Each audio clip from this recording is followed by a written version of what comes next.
KGF chapter 3 की शुरुआत होती है रमिका सेन के पीएम ऑफिस से। रमिका सेन को एक ऑफिसर बता रहा होता है कि पिछले 3 सालों से रॉकी ने विदेशों तक अपना बिजनेस फैला दिया था और इंडोनेशिया और अमेरिका में भी उसने कई इलीगल काम किए थे। इसीलिए इंडोनेशिया और अमेरिका की सिक्योरिटी फोर्स भी रॉकी को पकड़ना चाहती थी, पर अब रॉकी मर चुका है। पर इंडोनेशिया और अमेरिका में रॉकी के इलीगल काम अभी भी चल रहे हैं। रमिका सेन कहती है तो इंडोनेशिया और अमेरिका की गवर्नमेंट को उसके खिलाफ एक्शन लेना चाहिए। तभी वो ऑफिसर बताता है कि गवर्नमेंट ऐसा नहीं कर सकती, क्योंकि रॉकी ने 1979 से 1981 तक इन 3 सालों के अंदर ही अपने सोने के बिजनेस को काफी बड़ा कर लिया था। विदेशों में भी हजारों लाखों लोग उसके लिए काम करते हैं और खुद गवर्नमेंट के लोग भी उसके साथ मिले हुए हैं। इसीलिए गवर्नमेंट चाहकर भी उसके खिलाफ एक्शन नहीं ले सकती। फिल्म की कहानी अब फ्लैशबैक में जाती है और हमें रॉकी के जीवन के उन्हीं 3 सालों के बारे में पता चलता है, जिसमें उसने अपने साम्राज्य को विदेशों तक फैला दिया था। सभी माइनों पर कब्जा होने के बाद रॉकी ने और कई माइनों की खोज कर ली थी और सभी लोगों को उनकी खुदाई में लगा दिया था।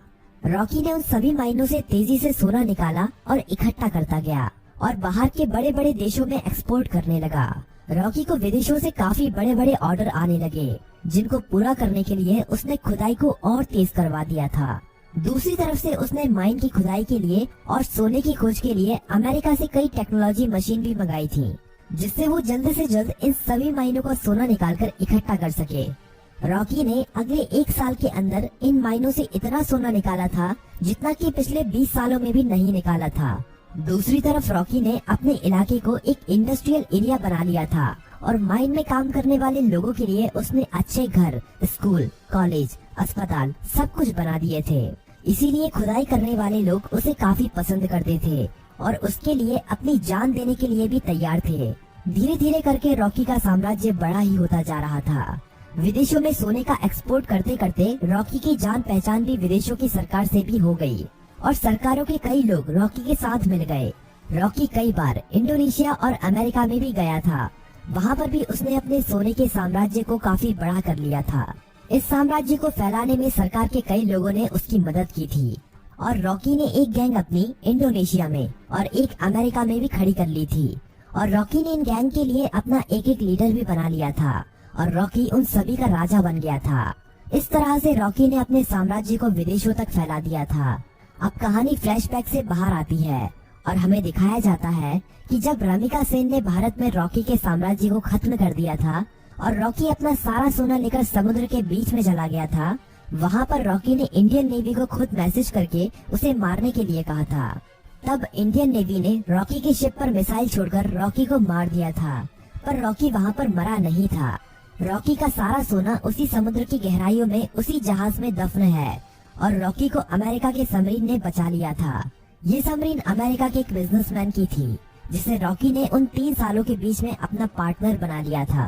रॉकी अब अमेरिका में सबसे छुपकर रह रहा था और वो महीने में कभी कभी इंडिया भी किसी को फोन करता था कि केजीएफ का क्या हुआ, केजीएफ को ठीक होने में कितना समय लगेगा। अब कहानी इंडिया में शिफ्ट होती है और हमें दिखाया जाता है कि सलार केजीएफ के तबाह होने के बाद केजीएफ को दोबारा से खड़ा कर रहा है और जो लोग बच गए थे उन सभी लोगों के साथ मिलकर रॉकी के साम्राज्य को दोबारा से खड़े करने में लगा हुआ है। सलार ये सभी रमिका सेन से छुपाकर कर रहा है, पर बहुत जल्द रमिका सेन को भी इसके बारे में पता चलने वाला है। धीरे धीरे करके सलार रॉकी के साम्राज्य को दोबारा से खड़ा कर देता है और दोबारा से माइनों में खुदाई शुरू हो जाती है। अब सलार रॉकी को फोन करता है और कहता है, मालिक, हमने आपका साम्राज्य दोबारा से खड़ा कर दिया है। जिस तरह आपने कहा था, अब आपके लौटने का समय आ चुका है। रॉकी कहता है, सलार, तुम्हारे लिए मेरे पास एक काम और है। तुम्हें उस सोने को समुद्र से निकालना है जो हमने इतने सालों से वहाँ पर छुपा के रखा है। वो हमारी माइनों से ही निकला हुआ सोना है। इसे हमें किसी भी कीमत पर समुद्र से निकालना है। इस सोने की मदद से ही मैं दोबारा से भारत में अपने साम्राज्य को खड़ा करूँगा। सलार सोने को समुद्र से निकालने के काम में लग जाता है और इंडिया में अब एंट्री होती है रॉकी की। सलार अपने लोगों को कहता है कि मालिक कई सालों के बाद यहाँ पर पधार रहे हैं, उनके स्वागत में कोई भी कमी नहीं रहनी चाहिए। किसी को नहीं पता था कि ये मालिक कौन है। रॉकी अकेला ही अमेरिका से आ रहा होता है। केजीएफ में रॉकी का स्वागत धूमधाम से किया जाता है। सभी लोग रॉकी को देखकर हैरान थे, क्योंकि उन्हें लग रहा था कि रॉकी मर चुका है, लेकिन रॉकी तो अभी जिंदा है। रॉकी अपनी मायनों का काम देखने के बाद सीधा मिलना चाहता था रामिका सेन से। सलार कहता है कि हम भी उसके साथ चलेंगे, पर रॉकी कहता है कि नहीं, मैं अकेला ही मिलने जाऊंगा। रॉकी अकेला ही अपनी रोल्स रॉयल कार में जा रहा होता है। तभी नाके पर पुलिस उसे पकड़ लेती है। पुलिस वाले जानते नहीं हैं कि वो रॉकी है। वो रॉकी के पास लाइसेंस न होने की वजह से और ओवर स्पीडिंग होने की वजह से थाने ले जाती है। वहाँ पर रॉकी कुछ नहीं बोलता, बस अपने आदमियों को फोन कर देता है। थाने में बड़ा ऑफिसर आता है और रॉकी से चिल्लाकर बात करने लगता है। तभी पूरा पुलिस स्टेशन हिलने लगता है और कई हेलीकॉप्टर और बंदूक लेकर रॉकी के आदमी यहाँ पहुँच जाते हैं। उन आदमियों से एक आदमी रॉकी का लाइसेंस लेकर थाने के अंदर आता है और पुलिस को लाइसेंस दिखाता है। पुलिस वाला लाइसेंस पर रॉकी का नाम पढ़कर हैरान रह जाता है और रॉकी को वहाँ से जाने देता है। रॉकी अब सीधा रमिका सेन से मिलने के लिए जाता है। रॉकी के पहुँचने से पहले वो पुलिस वाला रमिका सेन तक ये खबर पहुँचा देता है कि रॉकी अभी भी जिंदा है। रमिका सेन ये खबर सुनकर हैरान हो जाती है कि अभी तक रॉकी कैसे जिंदा है। रमिका सेन को ये खबर भी मिल जाती है कि रॉकी के यहाँ आने से पहले किसी ने केजीएफ को दोबारा से खड़ा कर दिया है और केजीएफ से अभी भी खुदाई करके सोना निकाला जा रहा है। अब पीएम ऑफिस में एंट्री होती है रॉकी की। सभी लोग रॉकी को देखकर हैरान थे। रॉकी सीधा मिलने जाता है रमिका सेन से। रॉकी रमिका सेन से कहता है कि मैंने कहा था ना, युद्ध हुआ तो जीतूंगा मैं, और जीत मेरी ही हुई है। रमिका सेन कहती है कि अच्छा है, तुम जिंदा हो, अब मैं तुम्हारे सामने ही तुम्हारे केजीएफ को तुमसे छीन लूंगी। रॉकी कहता है कि उसकी नौबत ही नहीं आएगी। रमिका सेन रॉकी की इस बात को समझ नहीं पाती। तभी रॉकी वहाँ से चला जाता है। अगले कुछ ही दिनों में रॉकी रमिका सेन की सरकार गिरा देता है और सरकार में अपनी पार्टी को जिताकर अपने आदमी को प्रधानमंत्री बना देता है। रॉकी अब दोबारा रमिका सेन को फोन करता है और कहता है कि अब क्या करोगे, अब तो तुम्हारी सरकार भी नहीं रही। रमिका सेन कहती है कि अब मेरी जिंदगी का एक ही मकसद है, तुम्हारी मौत। रमिका सेन रॉकी के सभी दुश्मनों को इकट्ठा करती है। रमिका सेन इनायत खली से भी हाथ मिला लेती है और जितने भी रॉकी के देश विदेश में दुश्मन थे, सभी को इकट्ठा करके रॉकी को मारने का प्लान बनाती है। रॉकी को मार पाना आसान नहीं था।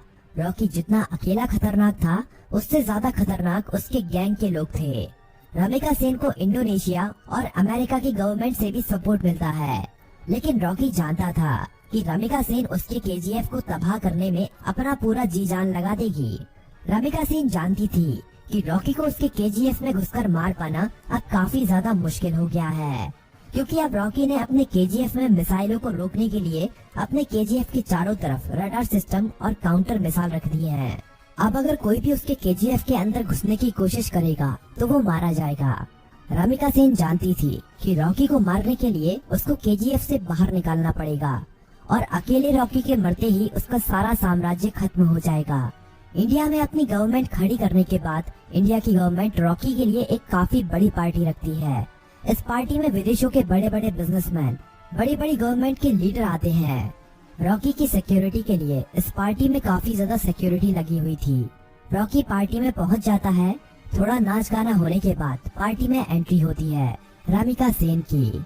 रॉकी से थोड़ी बातचीत करने के बाद रमिका सेन कहती है कि अब समय आ गया है कि तुम्हारे साम्राज्य को यहीं पर खत्म कर दिया जाए। पर तभी रॉकी के चारों तरफ हजारों लोग उसके ऊपर बंदूक तानकर खड़े हो जाते हैं। रॉकी की खुद की गवर्नमेंट उसे धोखा दे देती है और विदेशों से आए हुए बिजनेसमैन भी उसकी मौत का तमाशा देखने के लिए वहाँ पर आए हुए थे। सभी विदेशों के बिजनेसमैन चाहते थे कि रॉकी की मौत होने के बाद वो केजीएफ पर कब्जा कर लेंगे और अपने बिजनेस को फैलाएंगे और ढेरों पैसा कमाएंगे।